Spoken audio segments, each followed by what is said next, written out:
everyone, it's Sarah from Sassy Reads, and today I'm talking about some of the books that I read in 2017. So, first up, we're going to talk about a dud book. So, I've been slowly making my way through the Great Tales of Horror by H.P. Lovecraft anthology. This anthology collects 20 of his greatest and most famous stories, and I have, reviews on a couple of them, and you can kind of, find them if you search around on my channel.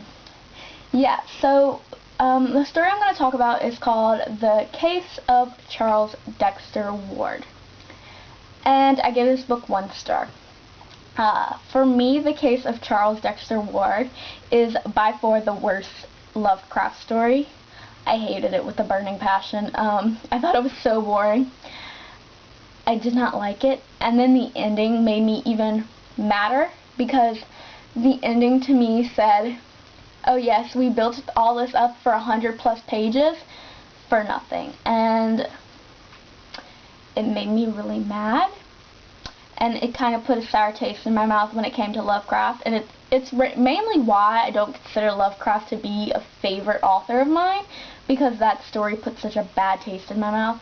He does have a lot of good stories though, and I don't want to just say that this worst one overshadows all of his writing, because it doesn't. He has a lot of good stories in this collection, but that one was just so bad that it kind of taints my mind of looking at this book, because all I see when I look at this book now is that one story and how much I despised it.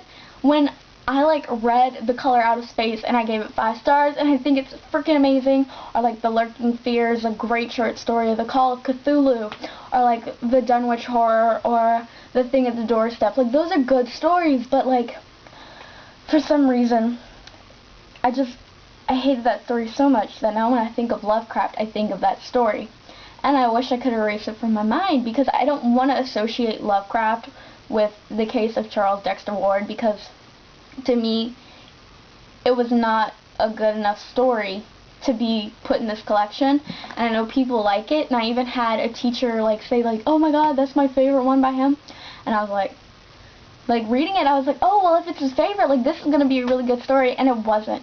It was very disappointing, and I just feel very underwhelmed by that particular story. So, let's move on to something not as depressing as a 1-star read. I don't give out 1-star reads often, but when I do, I feel just very let down generally, and I give out a lot of 2-star reads, because to me, a book that I don't like is more 2 stars.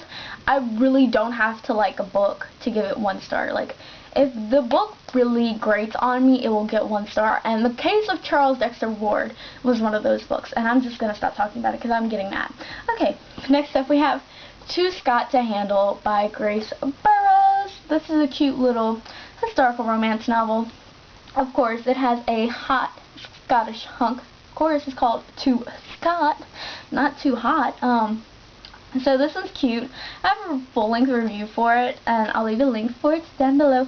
This one picks up, I think a couple months after The Trouble with Dukes, and this one doesn't live up to The Trouble with Dukes. I gave The Trouble with Dukes 4.25 stars, and this one got 3.25 stars, so it was knocked down a whole star.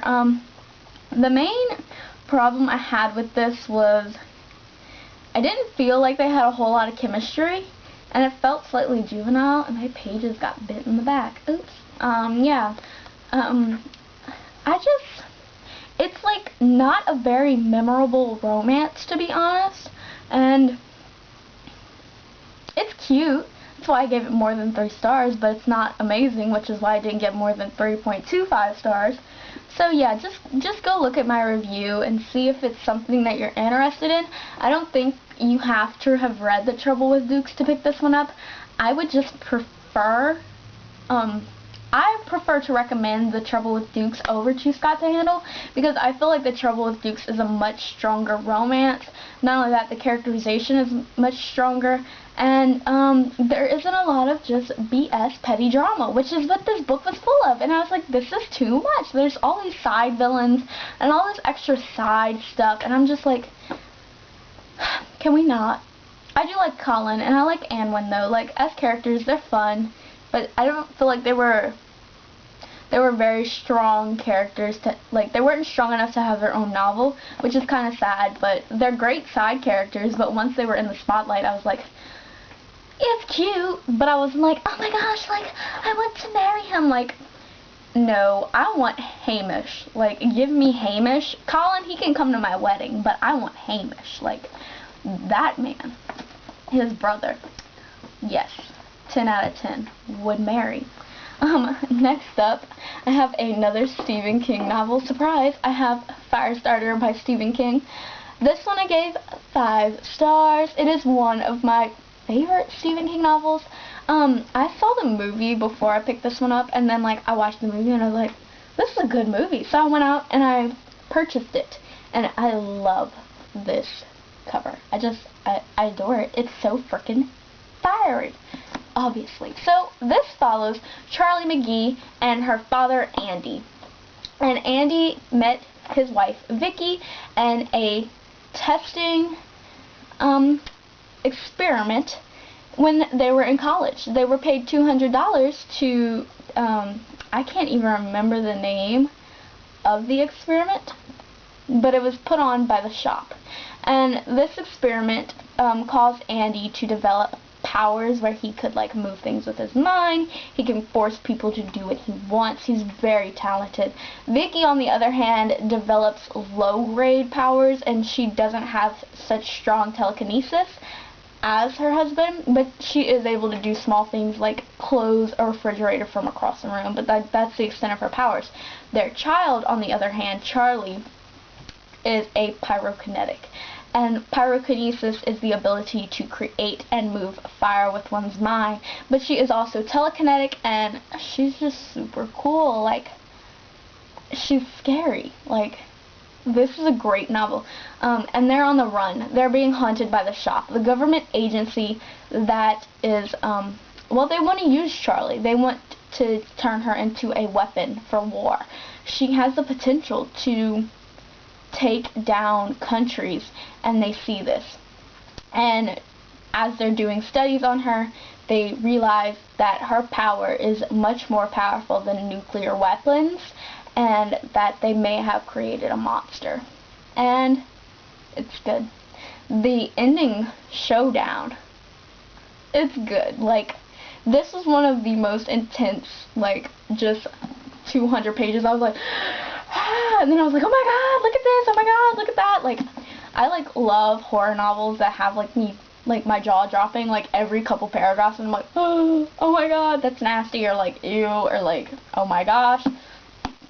Yeah, horror novels that just make me say a lot of words out loud, or just, in general, good horror novels. If I just kind of, like, go, like, to me, that's not good horror. I want to be shocked. And, like, this one's not really horror, but it can get a little, like, she can do that? And, I just loved it. Like, for me, one of the things that I loved so much was Andy and Charlie's relationship. It was such a great father-daughter relationship. I feel like we don't see that a whole lot in novels, and I just loved that. I also really liked, what's his name? He's, not Hofstadter. I don't know. John Redbird. John Redbird is, like, a part of the shop, and he's, like, an assassin, and he's obsessed with getting Charlie to be his own.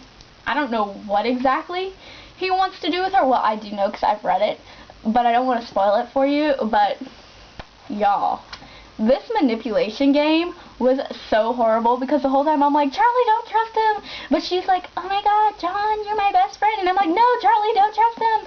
And it was just, the emotions, my emotions were so high. And I could say a lot about this novel, but I will stop. So, these are the 3 novels that I read.